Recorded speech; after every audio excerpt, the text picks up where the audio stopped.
Hello. Welcome to Twisted Stories, where intriguing and unexpected stories come to life. Please support the channel by following and sharing. The room didn't just go quiet, it went dead. In the VIP section of the Onyx room, silence was usually a precursor to violence. A terrified waiter had just spilled hot tea on the most dangerous woman in New York, Galina Vulova, the mother of the city's most ruthless mafia dawn. Guns were drawn. The waiter was sobbing. Nikolai Vulov, the Dawn himself, looked ready to execute the boy on the spot. But then a quiet, trembling voice cut through the tension. It wasn't begging for mercy. It was speaking in Russian. And not just any Russian. It was an aristocratic pre-revolution dialect that hadn't been heard in decades. Everyone turned. It was just the girl who cleaned the ashtrays. But what she said next would change the underworld forever. Elena had mastered the art of being invisible. In a place like the Onyx room, invisibility wasn't just a skill. It was a survival mechanism. The club, located in the dark heart of Chicago's meatpacking district, was a cathedral of sin and luxury. Velvet curtains the color of dried blood hung from the ceilings, and the chandeliers cost more than Elena would make in 10 lifetimes. It was the crown jewel of the Vulov Brata empire. Elena adjusted her black apron, keeping her head down as she navigated the crowded floor. She was 24, with hair she kept tightly bunned and clothes that were 2 sizes too big, specifically chosen to hide her figure. She wasn't there to be noticed. She was there to pay off a debt that wasn't hers. Vance? The sharp bark of the floor manager, a sweaty man named Ricard, made her jump. Table 4 needs clearing fast. The boss is coming down from the office. Ricard hissed, wiping his forehead with a handkerchief. The boss? Elena asked, her voice barely a whisper. Nikolai, he's in a mood. Don't look at him. Don't speak to him. Just clean the glass and get out. Elena nodded, her heart hammering against her ribs. Everyone knew Nikolai Vulov. He wasn't just a mobster. He was a phantom. At 32, he had consolidated power in the city faster than anyone in history. They called him the Wolf, silent, predatory, and devoid of mercy. She hurried to table 4, a secluded booth near the back. As she wiped down the mahogany surface, the atmosphere in the club shifted.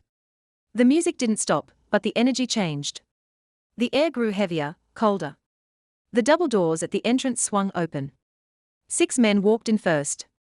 They were huge, wearing suits that cost $5,000, tailored to hide the bulges of automatic weapons, and then he walked in. Nikolai Vulov. He was taller than the photos in the newspapers suggested. He wore a charcoal 3-piece suit, and his eyes were the color of ice on a frozen lake. He didn't walk. He glided, radiating a terrifying calm. Next to him was his second-in-command, a scarred man named Dmitri, who looked at everything like he wanted to kill it. Elena scrubbed the table harder, praying she would dissolve into the woodwork. She grabbed her tray, turning to flee toward the kitchen, but she was blocked by a wall of muscle. She bumped right into Dmitri. Watch it! Dmitri snarled, grabbing her arm. His grip was bruising. I'm sorry, sir, Elena stammered, keeping her eyes on his shoes. Clumsy American trash, Dmitri muttered in Russian, assuming she couldn't understand. No, Americans, Muse. Elena froze. The words triggered a memory she had buried deep inside her mind. A snowy courtyard, the smell of pine, a warm voice teaching her vowels.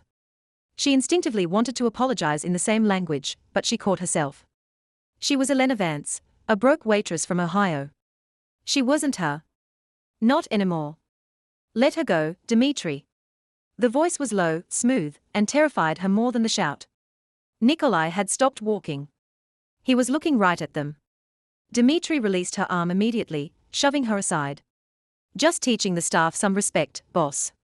Nikolai's eyes swept over Elena. For a second, she felt exposed, as if those ice blue eyes were stripping away the oversized uniform and seeing the secrets tattooed on her soul. But then he looked away, indifferent. We have guests arriving, Nikolai said, continuing toward the VIP section. My mother is 10 minutes away. If this place isn't perfect, Dmitri, you will answer for it. The color drained from Dmitri's face.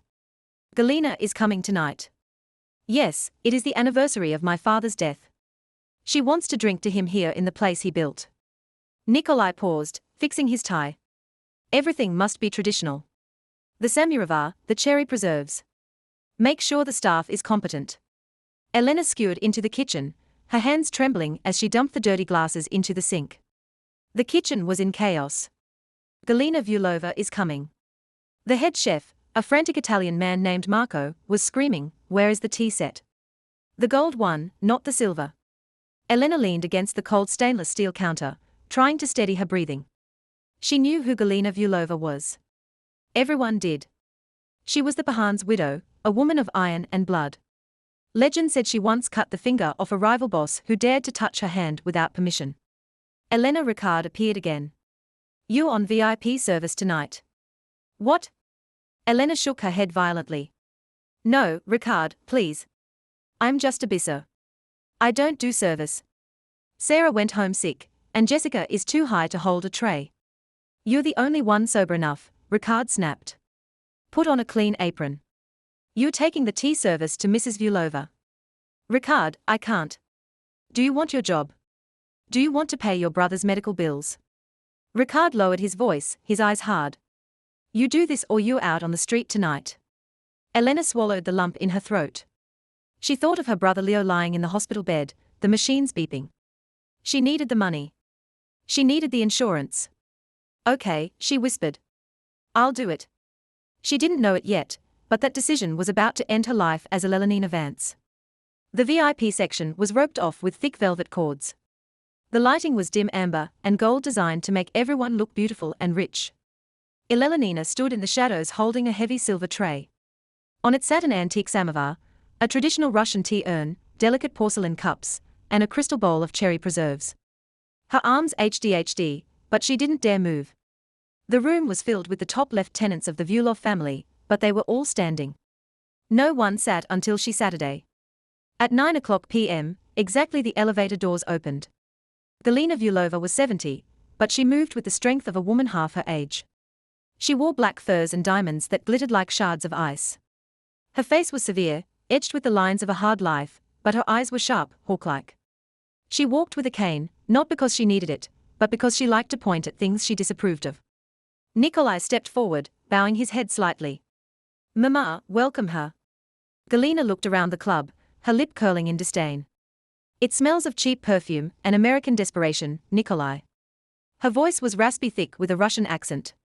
"It makes money, Mama," Nikolai replied calmly, guiding her to the center booth, the throne.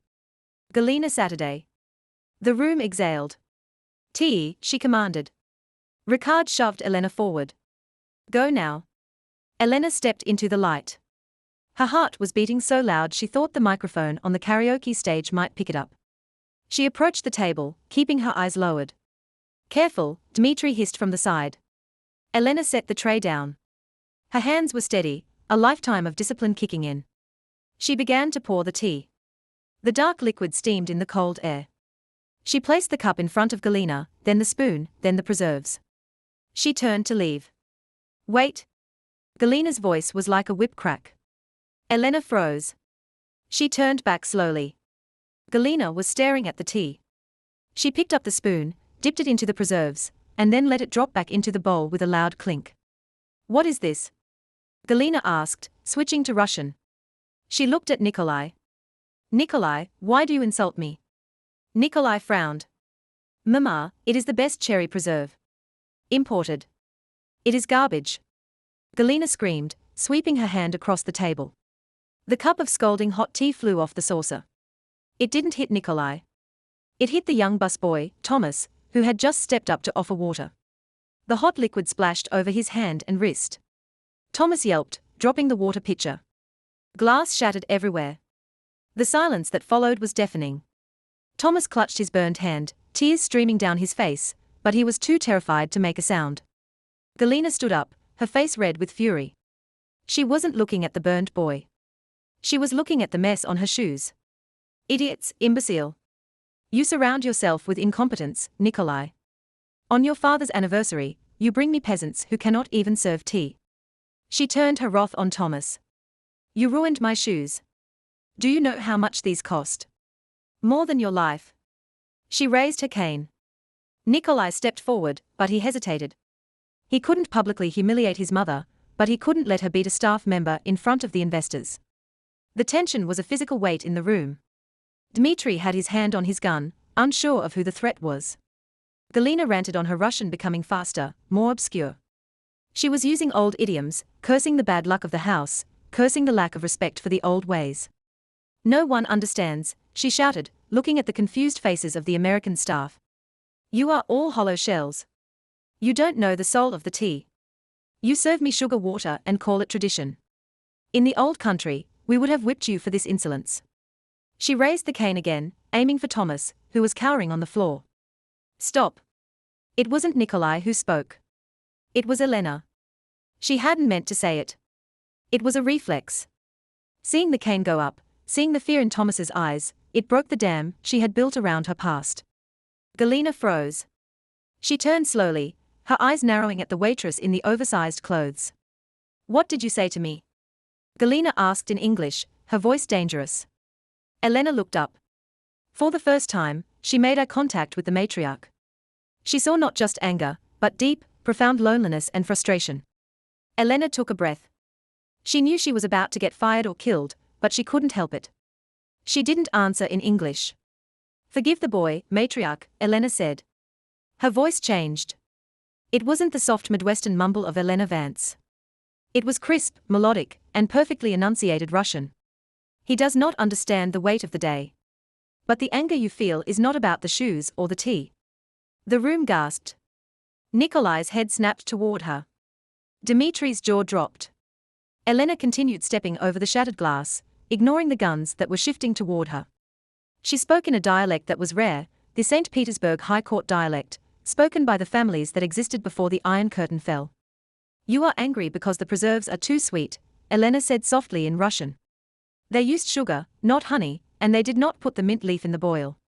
It is not how they made it in Vibek. It tastes like a lie. That is why you are angry. Galina lowered her cane. Her mouth opened slightly. The fury in her eyes was replaced by shock. Pure unadulterated shock. Vibek, Galina whispered. Who told you about Vibek? My grandmother.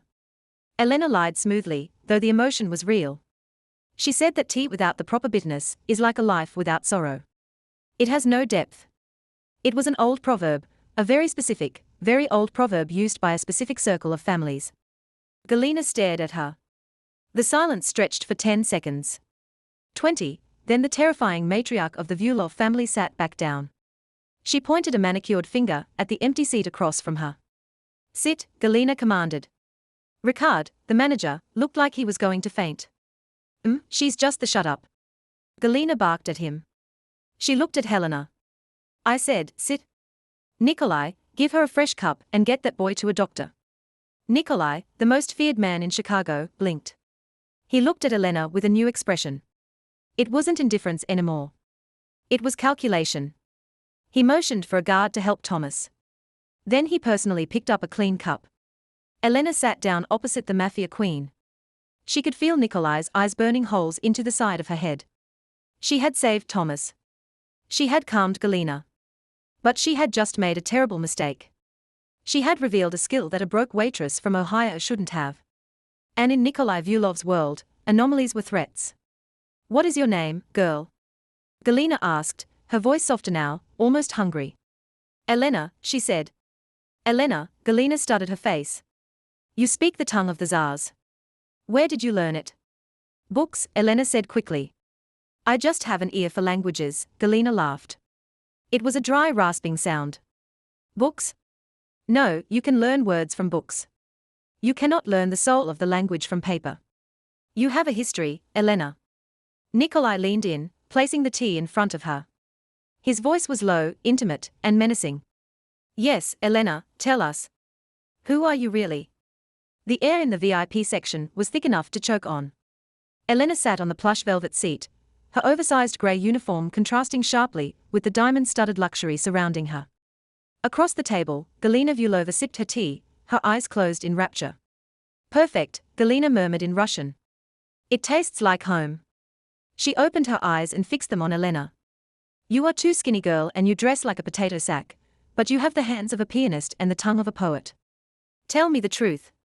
Who are you? Nikolai leaned back in the booth, lighting a cigarette. The smoke curled around his face, framing his cold, calculating expression. He didn't speak, but his silence was a weapon. He was waiting for her to slip up. Elena's mind raced. She couldn't tell them the truth. That her name wasn't Elena Vance, that she was the daughter of a disgraced diplomat who had been framed for espionage. That she had grown up in embassies in Moscow and Kiev before her life fell apart. If they knew who her father was, Nikolai would kill her as a risk. My grandmother, Elelenina, lied, sticking to her story, but embellishing it with grains of truth. She was a governess for a family in St. Petersburg before the fall. She escaped with nothing but her stories. She taught me to speak so the language wouldn't die with her. Galina studied her. A governess. That explains the diction, but it does not explain the posture. Galina tapped the table with a long manicured fingernail. Dmitri, bring the board. Dmitri, the scarred lieutenant, groaned. Galina, please, not tonight. We have business to discuss with the union representatives at midnight. The union can wait, Galina snapped. I want to see if the girl's mind is as sharp as her tongue. Bring the chess set. Elena's stomach dropped. Chess. It was the one game she and her father had played every night. It was how he taught her strategy, patience, and sacrifice. But playing against the Vulovs was a trap. If she won, she humiliated the boss. If she lost badly, she proved she was useless. Dmitri placed a heavy marble chessboard on the table. The pieces were hand-carved ivory and obsidian. Play, Nikolai, Galina commanded. Nikolai raised an eyebrow. Mama, I am not playing a waitress. You are playing her, Galina insisted. She fixed my tea. She calmed my nerves. Humor an old woman, Nikolai. Unless you are afraid she will beat you. A flicker of annoyance crossed Nikolai's face. He crushed his cigarette out. Fine, he gestured to the board. White moves first. Do you know the rules, Elena, or do I need to explain how the little horse moves? His tone was condescending, dripping with arrogance. He expected her to be confused. Elena looked at the board. The world fell away. The noise of the club, the smell of smoke, the fear of death, it all vanished. There was only the grid. 64 squares. Infinite possibilities. I know the rules, Elena said softly. She reached out and moved her pawn to e4. Nikolai smirked and countered instantly. The game began fast. Nikolai played aggressively, a style known as the fried liver attack. It was brutal, designed to overwhelm opponents quickly with raw power. It mirrored his personality perfectly. He didn't care about defense. He cared about crushing the enemy. For the first 10 moves, Elena played defensively, barely holding her line. Nikolai took her knight, then a bishop. You are hesitating, Nikolai said, his voice low. You play like a coward, just like you hide in that uniform. He moved his queen, checking her king. Check. Elena looked up, his eyes locked with hers. He was trying to intimidate her to break her focus. I'm not hiding, Elena whispered. I'm waiting. She moved her king out of danger. Nikolai frowned. He attacked again, but this time Elena was ready. She had baited him. By sacrificing her bishop, she had opened a diagonal line that he hadn't seen because he was too focused on the kill. Elena moved her knight. Check. Nikolai paused. He looked at the board. His brow furrowed. He moved his king. Elena moved her rook. Check. Nikolai stopped. The smirk vanished. He leaned over the board, his eyes darting back and forth. The ambient noise of the club seemed to return rushing in. Galina was watching with a predatory grin. Nikolai realized with dawning horror that he was trapped. 3 moves ago, he thought he had her.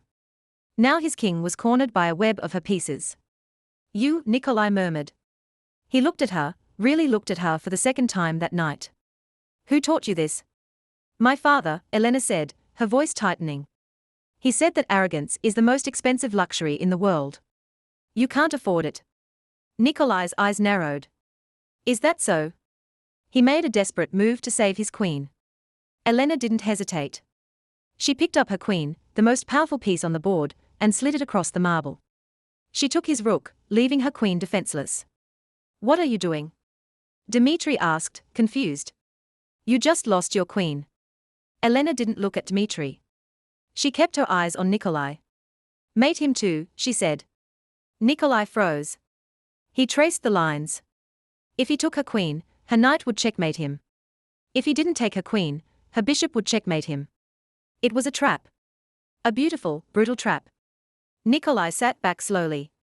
The tension at the table was electric. A waitress, a girl who made $9 an hour scrubbing tables, had just defeated the Dawn of Chicago in fewer than 20 moves. Galina let out a loud, cackling laugh. She clapped her hands. Magnificent. Did you see that, Dmitri? She gutted him. She gutted my son like a fish. Nikolai didn't laugh. He stared at the board. Then he stared at Elena. The ice in his eyes was gone, replaced by a burning intensity that made Elena's skin prickle. He wasn't angry. He was aroused, not sexually, but intellectually. He had found a puzzle he couldn't solve. You're not a waitress, Nikolai said quietly. I don't know who you are, Elena Vance, but you are done cleaning tables. I have to get back to work, Elena stammered, standing up. The adrenaline was fading and the fear was returning. She had won, but she had exposed herself too much. Ricard will be looking for me. Ricard works for me, Nikolai said, standing up as well. He towered over her. And now so do you. I don't want trouble, Elena said, backing away. Please, I just want my paycheck. You have a debt, Nikolai said. He wasn't asking. He was stating a fact. He had pulled up her employee file on his phone under the table while they played. Leo Vance, your brother, St. Jude's Hospital, leukemia treatment. You're 3 months behind on payments. Elena's blood ran cold. How do you? I know everything that happens in my city. Nikolai stepped closer, invading her personal space. He smelled of expensive tobacco and cedarwood. You need $50,000 for his next round of chemo. You won't make that carrying trays. What do you want? Elena whispered. My mother likes you, Nikolai said, glancing at Galina, who was busy eating the cherry preserves with a satisfied smile. She hates everyone. But she likes you. I need a companion for her. Someone who speaks the language, someone who can play chess, someone who is observant. You want me to babysit? I want you to be her personal assistant, Nikolai corrected. You will live at the estate. You will be paid $5,000 a week, and I will cover your brother's medical bills in full. Elena felt dizzy. $5,000 a week medical bills paid. It was a miracle. It was the answer to her prayers, but it was also a deal with the devil. Living at the Vyulov estate meant being watched 24/7. It meant being in the center of the criminal underworld. If they found out her father was the diplomat who had tried to dismantle their operations in Eastern Europe 10 years ago, they would torture her to death. Elena hesitated. Say yes, Galina called out from the table. Say yes, girl, or I will have Dmitri break your legs for ruining my son's ego. Elena looked at Nikolai. He held out his hand. Deal? He asked. Elena looked at his hand. It was large, scarred at the knuckles. A killer's hand. She thought of Leo, pale and thin in the hospital bed. Deal, she whispered. She shook his hand. His grip was warm and firm. Good, Nikolai said. He didn't let go. Get your things. You're coming with us tonight. The transition from the warm golden light of the onyx room to the cold, biting wind of the Chicago night was jarring. Elena walked out the back exit, surrounded by the phalanx of bodyguards. She was no longer wearing her apron. She had her battered backpack over one shoulder, clutching her coat tight. She felt like a prisoner. The car is this way, Dmitri grunted, pointing toward a line of 3 black armored SUVs idling in the alley. Galina was walking ahead, flanked by 2 guards. She was humming a Russian folk song, seemingly in a great mood after watching her son lose at chess. Nikolai walked beside Elena, his presence a heavy weight on her right side. You're trembling. Nikolai noted, not looking at her. I'm cold. Elena lied. She was terrified. The car is heated, he said simply. They reached the middle SUV. A driver opened the back door for Galina. Elena scanned the alley. It was a habit her father had drilled into her. Always look for the break in the pattern.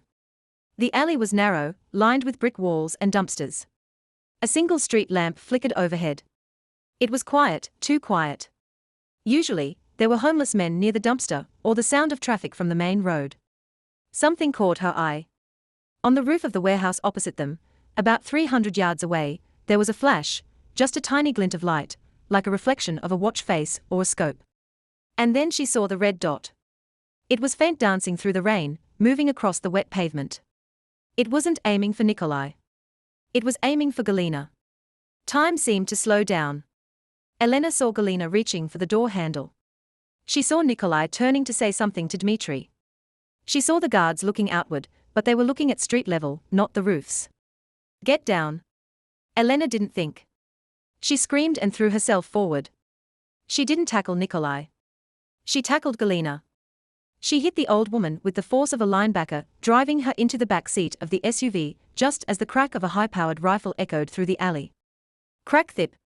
The bullet didn't hit Galina's head. Because Elena had pushed her, the bullet slammed into the frame of the car door, sending sparks and shrapnel flying. Sniper! Dmitri roared. Contact rear roof. Chaos erupted. The bodyguards immediately drew their weapons and opened fire toward the roof. The sound was deafening, automatic gunfire echoing off the brick walls. Nikolai was moving instantly. He didn't dive for cover. He dove for Leonina and his mother. He shoved Leonina's legs into the car and slammed the heavy armored door shut, effectively sealing them inside the bulletproof cage. Go drive. Drive. Nikolai screamed at the driver, jumping into the front passenger seat. The SUV tires screeched burning rubber as the heavy vehicle lurched forward. Another bullet pinged off the back window, leaving a spiderweb crack in the reinforced glass. Inside the back of the car, it was a tangle of limbs and heavy breathing. Galina was gasping, clutching her chest. Leonina was sprawled on the floor of the SUV, her shoulder throbbing where she had hit the door frame. Mama, are you hit? Nikolai shouted from the front, turning around. His face was pale, his eyes wide with a panic Elena hadn't seen before. I am fine, Galina wheezed, straightening her fur coat.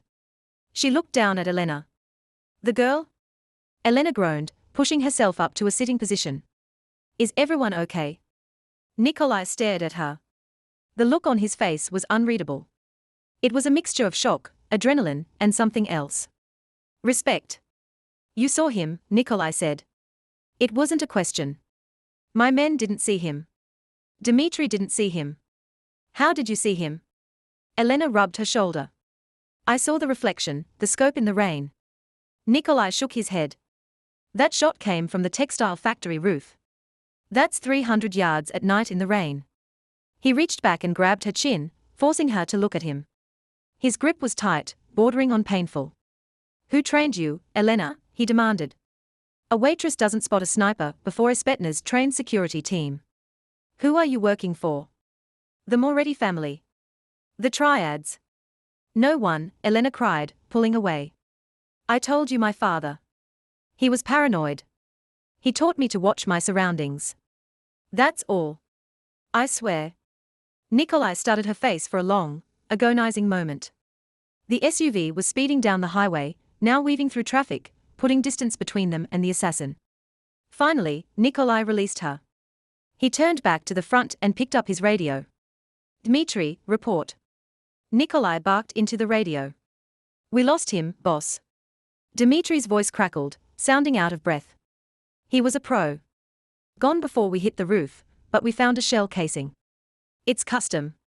Looks like Luca Moretti's signature. Moretti.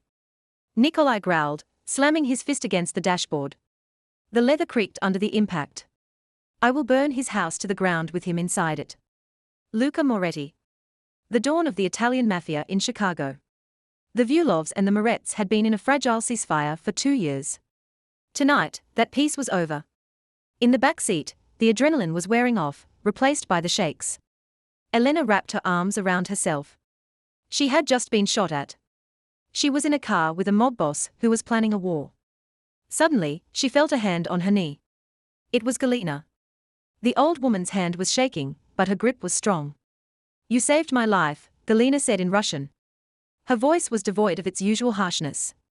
The bullet, it would have taken my head. Elena looked at the matriarch. I just reacted.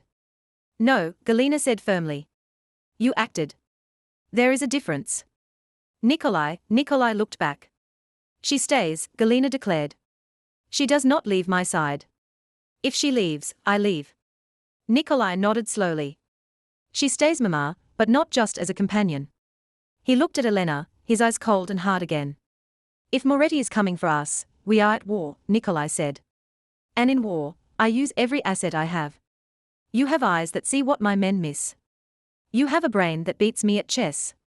So, Elena asked, her voice trembling. So Nikolai said, you are going to help me destroy Luca Moretti.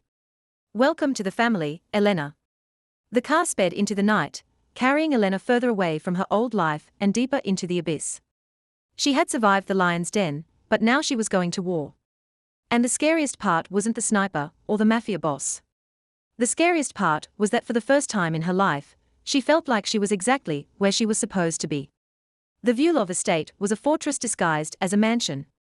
Located in Highland Park, it was surrounded by 12-foot walls and patrolled by men with earpieces and concealed weapons.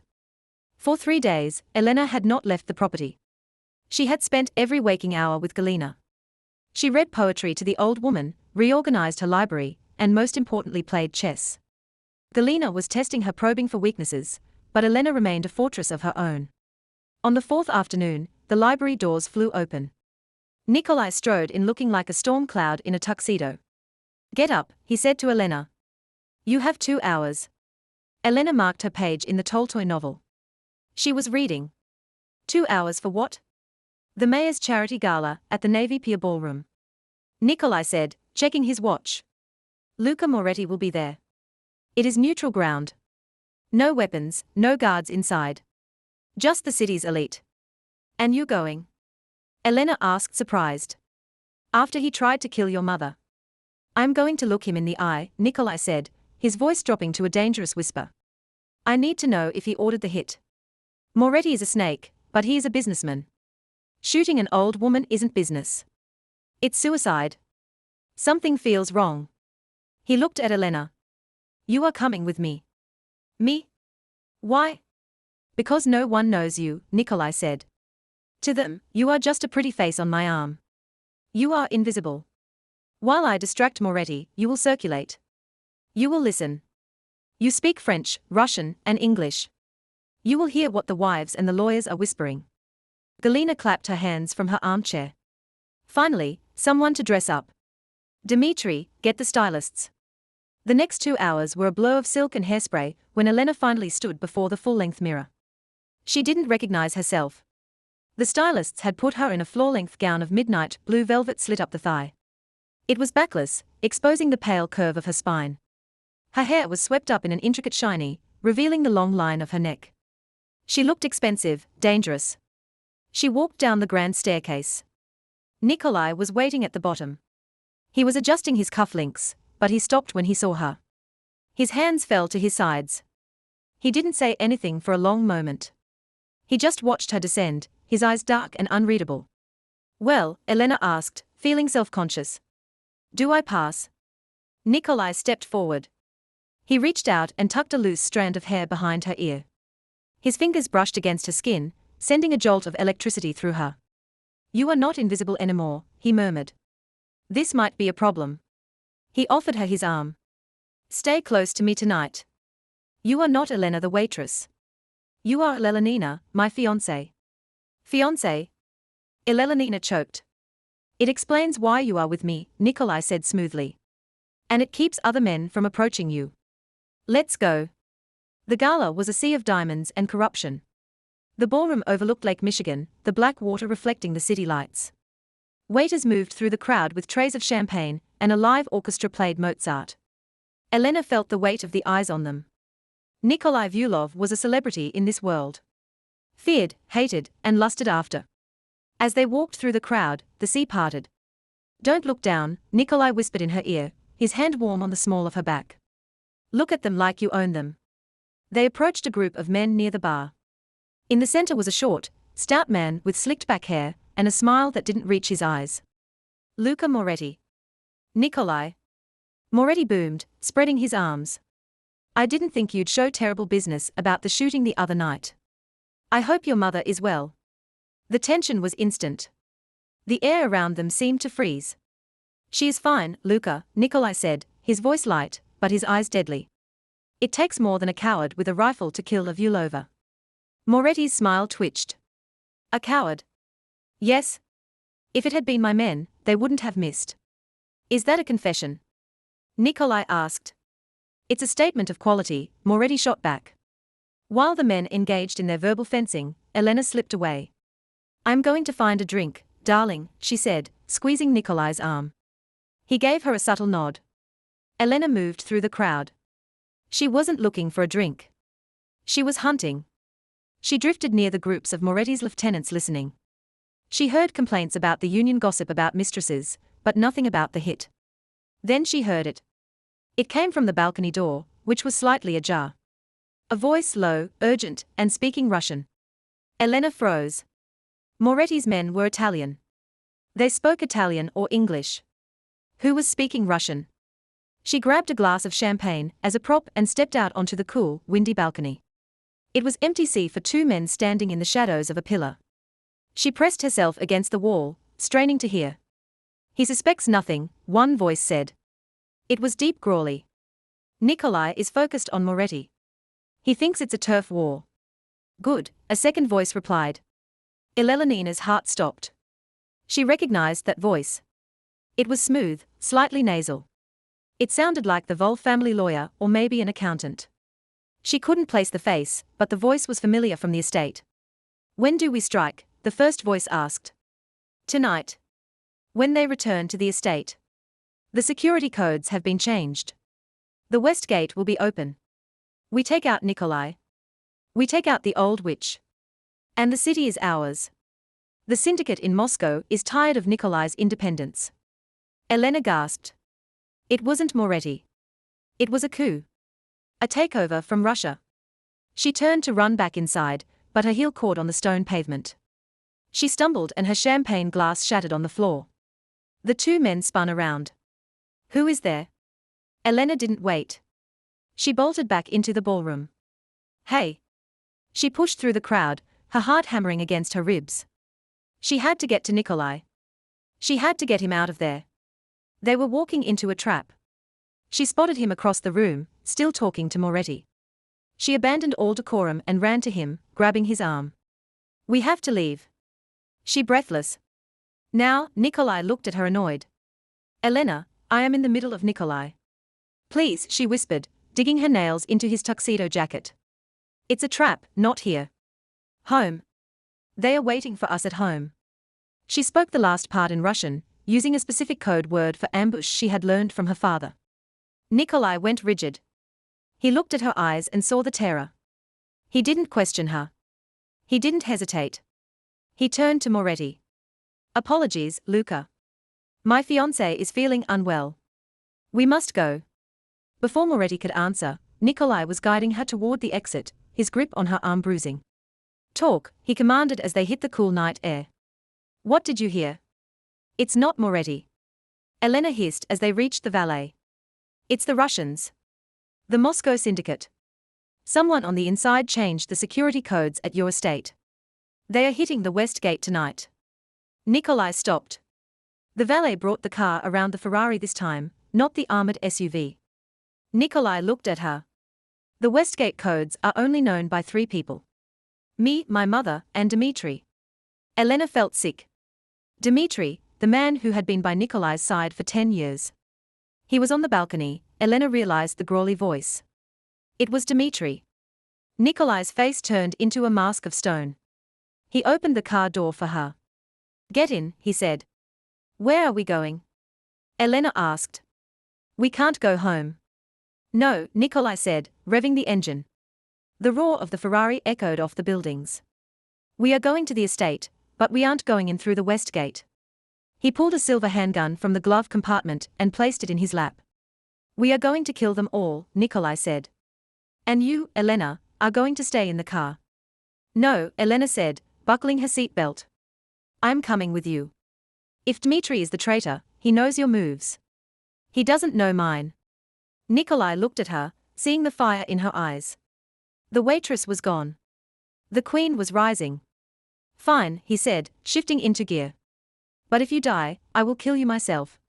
The drive back to Highland Park was done in silence, at 120 miles per hour. Nikolai killed the headlights a mile before the estate. He drove by moonlight, guiding the low sports car off the main road and onto an old service trail that cut through the forest surrounding the property. How do you know this road? Elena asked, gripping the dashboard. I used to sneak out this way when I was a teenager, Nikolai said grimly. Dmitri doesn't know about it. He thinks I'm a disciplined soldier. He forgets I was a rebellious child first. They parked the car in the thick brush. The estate loomed ahead, dark and silent. Too silent. The perimeter lights were off. They've cut the power, Nikolai whispered. He checked his gun. Stay behind me. Step where I step. They moved through the woods like shadows. Elena's velvet dress snagged on thorns, but she didn't care. She was focused on the house. They reached the perimeter wall. Nikolai pushed aside a heavy ivy vine, revealing a small rusted iron door. He punched in a code on a mechanical keypad. It clicked open. They slipped into the gardens. Inside the estate, it was a slaughterhouse. Two of Nikolai's loyal guards were lying by the fountain, their throats cut. Nikolai knelt by them, checking for pulses. Nothing. His jaw tightened, a muscle feathering in his cheek. They are in the house, Nikolai whispered. They will be going for my mother's room on the second floor. They entered through the kitchen. It was pitch black. Nikolai moved with the familiarity of a man navigating his own soul.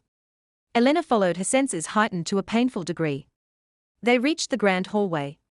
Suddenly, the lights flickered on. Welcome home, brother.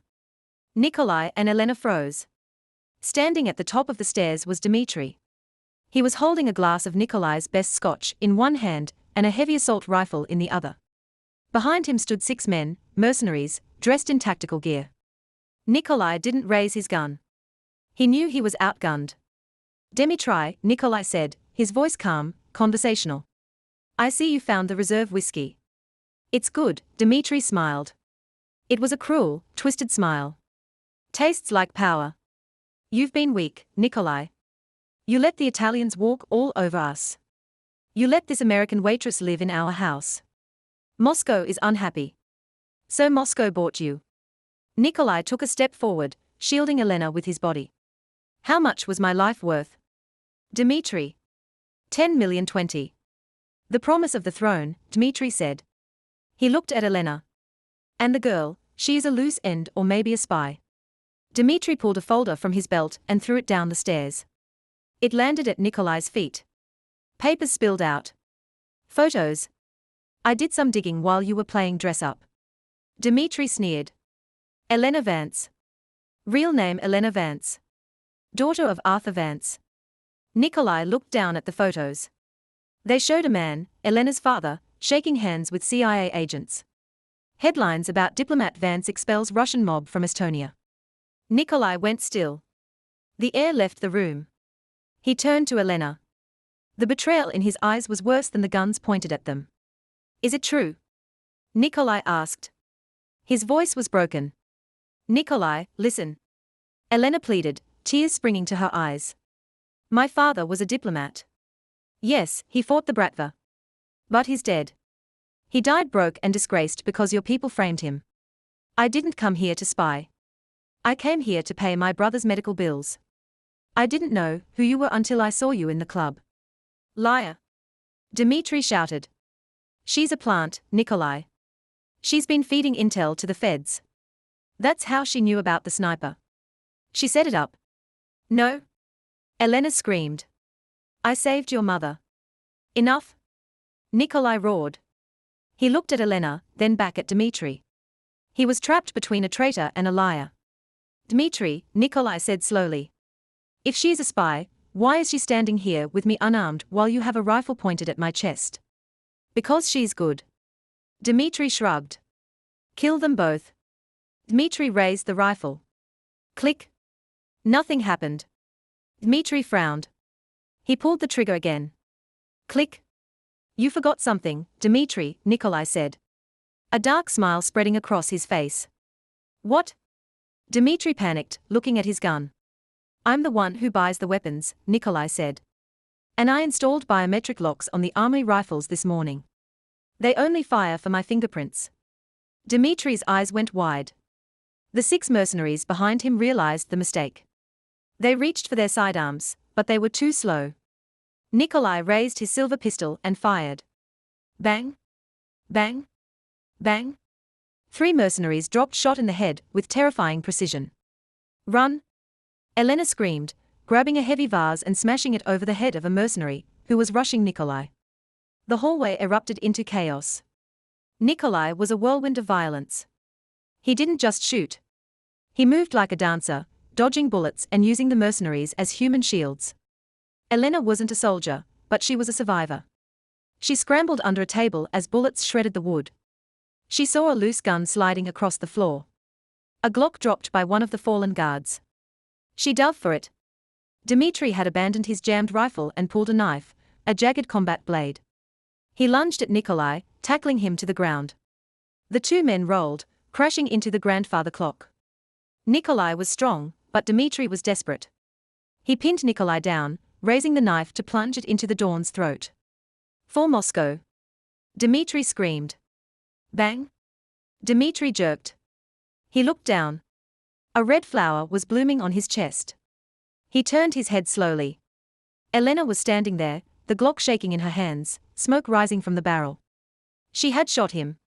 Dmitri coughed, blood spilling from his lips. He looked at Elena, then at Nikolai. She really is." Dmitri gurgled. He collapsed dead on top of Nikolai. Nikolai shoved the body off him and stood up. He was panting, his tuxedo torn, blood, not his own, splattered across his white shirt. He looked at the dead mercenaries. Then he looked at Elena. She dropped the gun. She was shaking violently. She had just killed a man. Nikolai walked over to her. He didn't hug her. He didn't thank her. He picked up the folder Dmitri had thrown the file on her father. He looked at it, then looked at her. "Arthur Vance was a good man," Nikolai said quietly. "He was the only one my father respected. He was an honorable enemy." Elena sobbed, the adrenaline crashing. "I'm not a spy, Nikolai. I swear I just wanted to save my brother." Nikolai stepped closer. He reached out and took her face in his hands. His thumbs wiped away her tears. "I know," Nikolai said. "A spy would have let Dmitri kill me." He leaned his forehead against hers. "You are not a waitress," he whispered. "You are not a spy. You are Vyulov. You have blood on your hands now, Elena. There is no going back." "I don't want to go back," Elena whispered, looking into his ice blue eyes. "Good," Nikolai said. He kissed her. It was a kiss of war, of blood, and of possession. It tasted like iron and victory. But the moment was shattered by a sound from upstairs, a crash. "Mama," Nikolai said, pulling away. They ran up the stairs to Galina's room. The door was kicked open. The room was empty. The balcony doors were open, the curtains fluttering in the wind. On the bed was a note pinned to the pillow with a dagger. Nikolai grabbed it. Elena read it over his shoulder. It was written in Russian. "You survived the traitor. Now come for the king. If you want your mother back, come to the old foundry alone. The syndicate." Nikolai crumpled the note in his fist. His eyes turned black. "They took her," Nikolai said, his voice sounding like the cracking of a glacier. "They took my mother." He turned to Elena. "The game is over," he said. "Now we hunt." The old foundry was a skeletal ruin of rusted steel and broken glass on the outskirts of the city. It was where the Vyulov Empire had started 50 years ago. And tonight, it was where Nikolai intended to end the Moscow syndicate. They entered through the ventilation shafts, a route Elena had spotted on the blueprints she found on Nikolai's phone. While Nikolai was a hammer, Elena was the scalpel. They found them in the main smelting room. Galina was tied to a chair in the center of the floor. Standing over her was Viktor Klov, the head of the Moscow syndicate, flanked by 10 heavily armed men. "You are late, Nikolai," Klov shouted, his voice echoing off the metal walls. He pressed a pistol to Galina's temple. "I expected more urgency for your mother." Nikolai stepped out of the shadows. His hands raised, his tuxedo ruined and blood-stained. "I am here, Victor.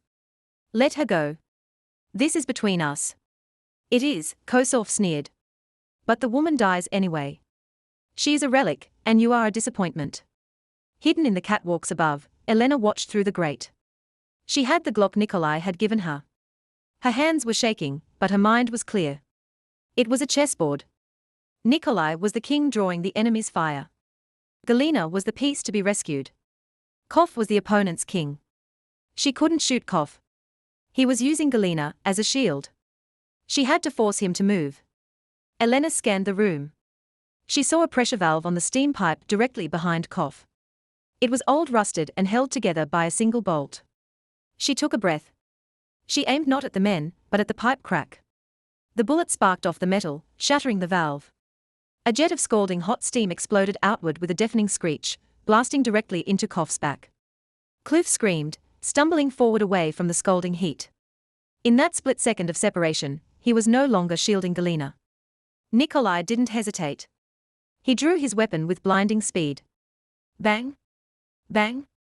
2 shots to the chest. Koff dropped before he even hit the ground. Now? Nikolai roared. Elena rained fire from above, suppressing the remaining guards while Nikolai sprinted to his mother. He cut her bonds with a knife, shielding her with his body as they returned fire. The remaining mercenaries, leaderless and terrified of the ghost in the rafters, threw down their weapons and fled. Nikolai held his mother. For the first time, the Iron Lady looked small. "Are you hurt?" Nikolai asked in Russian. "My pride," Galina rasped, straightening her spine. She looked up at the catwalks. "Where is the girl?" Elena climbed down the ladder, exhausted, covered in soot. She walked toward them. Nikolai stood up. He walked over to her, and in front of his mother and the ruins of his enemies, he dropped to one knee, not to propose, but to bow. "You are not my pawn," Nikolai said, taking her hand. "You are my queen." 6 months later, the Onyx Room was closed for a private event. The tables were gone, replaced by a sea of white roses. Elena stood by the window, watching the snow fall on Chicago. She wore a dress of white lace, but hidden beneath the garter on her thigh was a small pearl-handled dagger. Old habits died hard. Nervous. Nikolai appeared behind her, wrapping his arms around her waist. "No?" Elena smiled, leaning into him. "I was just thinking about the chess game. You still haven't beaten me." "I have a lifetime to try," Nikolai whispered, kissing her neck. Galina sat in the front row holding a cup of tea. It was made perfectly bitter strong with a hint of mint. Next to her sat Leo, Elena's brother, fully recovered and looking healthy, wearing a suit Nikolai had bought him. The doors opened. The city's elite, the remaining mob bosses, and the politicians all stood up. They weren't just standing for a bride. They were standing for the new power of the underworld. The Waitress and the Wolf. Elena took Nikolai's hand. They walked down the aisle together, ready to rule the city. Checkmate. What a ride. From a terrified waitress spilling tea to the queen of the Chicago underworld, Elena Vance proved that sometimes the most dangerous person in the room is the one nobody notices. She didn't just survive the mafia. She conquered it with her mind, her courage, and a little bit of chess strategy. Nikolai Vyulov found the one thing he never respected: an equal. If you enjoyed this roller coaster of romance, danger, and karmic justice, please destroy that like button. It helps the channel so much. Don't forget to subscribe and hit the bell icon so you never miss a new story. Question for you guys. If you were Leonina, would you have taken the money and run or stayed to fight for Nikolai? Let me know your thoughts in the comments below.